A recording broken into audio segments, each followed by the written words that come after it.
Okay, so isang mabilisang review lang para dito sa bagong entry-level phone ng Realme na Realme C67. Last year, isang Realme phone lang yata yung na-review natin, so hindi natin masyadong napag-uusapan ang Realme, pero this year, susubukan kong damihan pa. Actually, marami na rin akong nabiling phones kahit na January pa lang. Ang dami nating iti-testing ngayon, so kailangan din talaga namin ng maayos at mabilis na internet connection.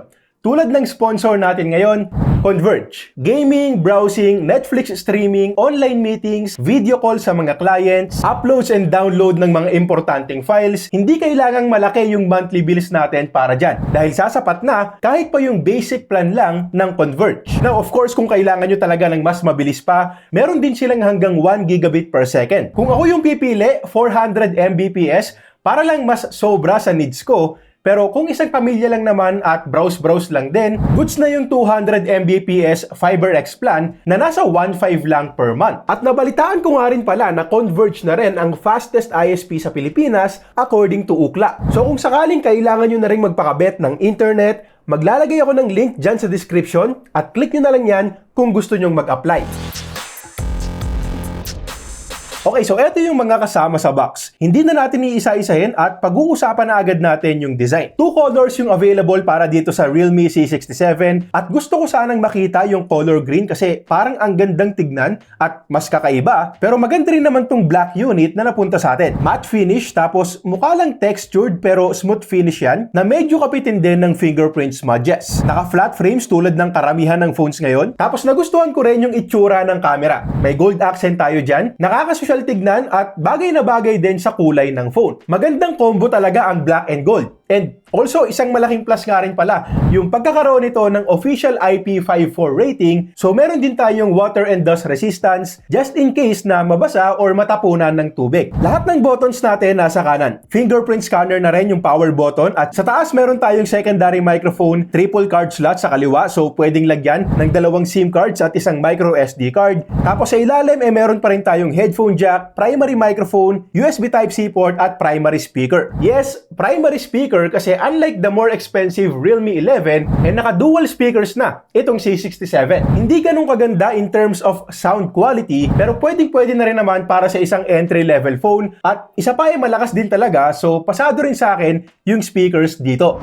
Now, isa sa mga una kong gustong ibida sa inyo yung battery life. Kasi makunat talaga itong C67.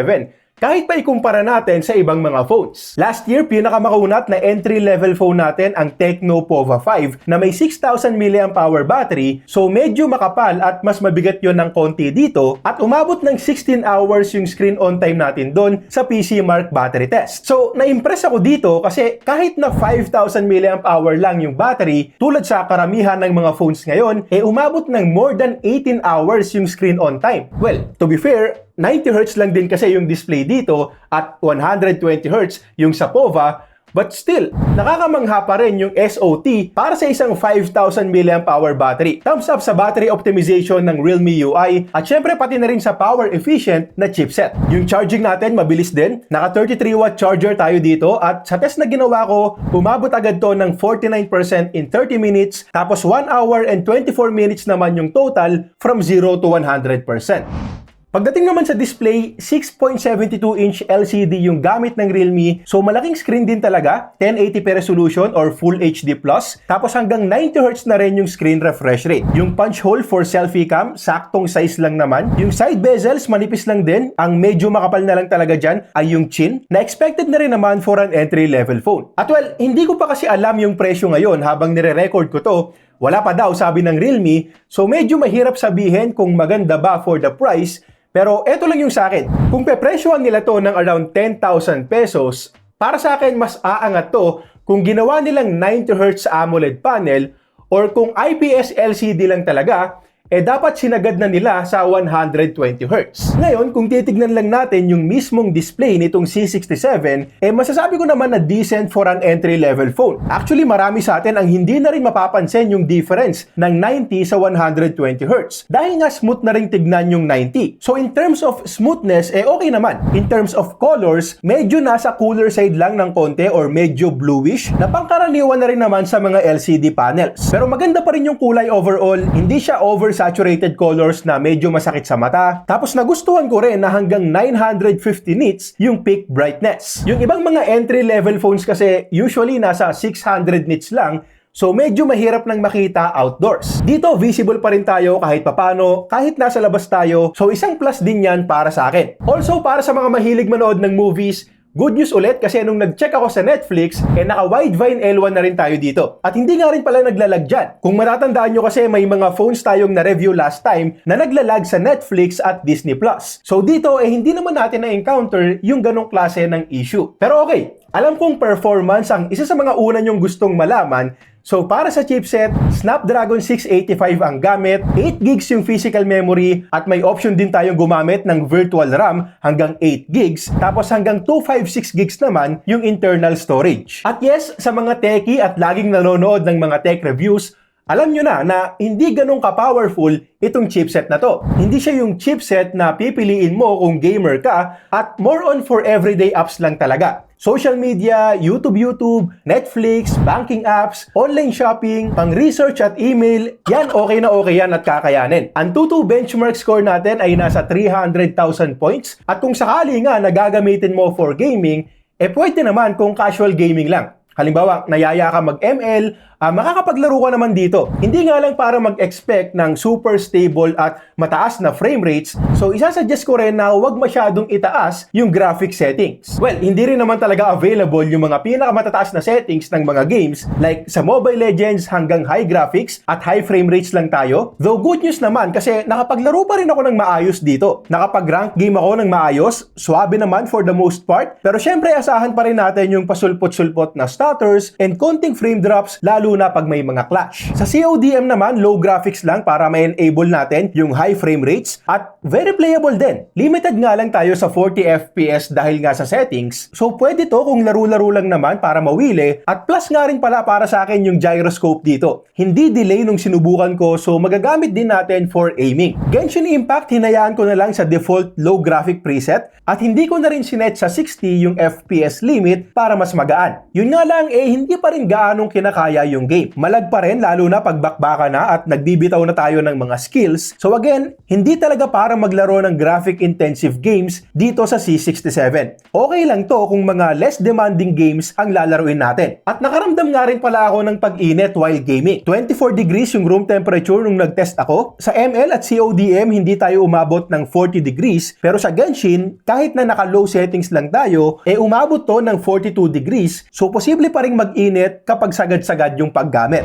Okay, so usapang camera naman, since eto rin yung isa sa mga pinaka-pinagmamalaki ng Realme dito. 108 megapixels yung main shooter na may kasamang 2 megapixel depth sensor at 8 megapixels naman yung ginamit para sa selfie cam. Nagustuhan ko yung mga kuha sa main camera kasi kung makikita nyo dito, maganda yung kulay. I mean, hindi siya yung oversaturated colors na tipong unang tingin pa lang, pansin mo na kaagad na hindi makatotohanan yung itsura. Dito, sakto lang yung tingkad. At in fairness din, kasi kahit na medyo makulimlim, nung nag-shoot kami dito sa park, napansin ko na sharp and detailed pa rin yung mga photos. Nagiging soft lang kapag against the light yung mga kuha, na understandable naman for an entry-level phone. Yung 3x zoomed photos, medyo binibida rin ng Realme, na para sa akin usable naman pero hindi para maipagmalaki ng sobra yung quality even for social media postings. Saktong quality lang at hindi para mag-expect ng mala telephoto level na quality. Tapos nagustuhan ko rin yung mga indoor shots na nakuha namin. Itong statue ni Luffy, nagandahan ako kasi sa totoong buhay medyo maputla yung paint job dyan. Pero napaganda nitong Realme C67. Yung selfie cam ang hindi ganun kaganda para sa akin. Well, kung papatak lang to ng 7 to 8K, papasa naman. Pero kung pepresyohan nila ng 10,000 pesos, dapat pa talagang i-improve. Sa videos, ganun din. Hanggang 1080p 30fps yung pwedeng i-record at hindi rin ganun kaganda para sa akin. Kung sa phone lang natin titignan, okay na. Pero kapag tinignan na natin sa malaking screen, tulad ng ginagawa ko to check the quality of the photos and videos, medyo makukulangan tayo. Buti na lang merong EIS, so medyo stable naman kapag nag-video tayo habang naglalakad. Okay, so eto naman yung video quality gamit ang front-facing camera nitong Realme C67. Hanggang 1080p 30fps tayo dito at meron ding EIS na pwede nating i-turn on. Sa nakikita ko dito, hindi ganun kaganda yung quality. Kung makikita nyo dito sa gilid, medyo noisy or medyo grainy. Kahit na meron tayong proper lighting dito, meron tayong softbox. Feeling ko kung pang messenger or pang video calls lang naman, pwede na rin. Pero kung gagamitin natin for vlogging, hindi ganun kaganda yung quality na makukuha natin.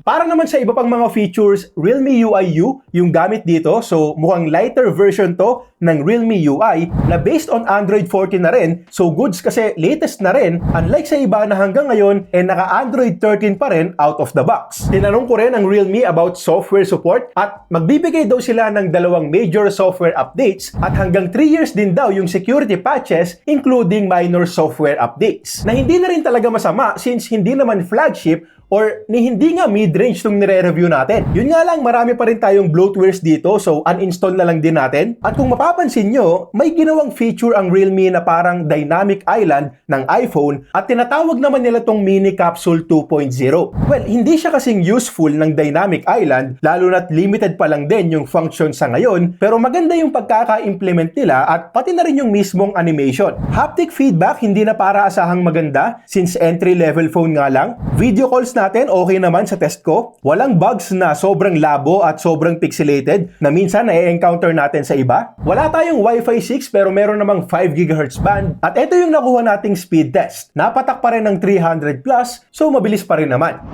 Okay, so again, hindi ko pa alam yung presyo, so pasensya na. Hindi pa sinasabi ng Realme at kailangan ko na rin kasing i-record to dahil marami pa tayong i-review. Marami pang parating.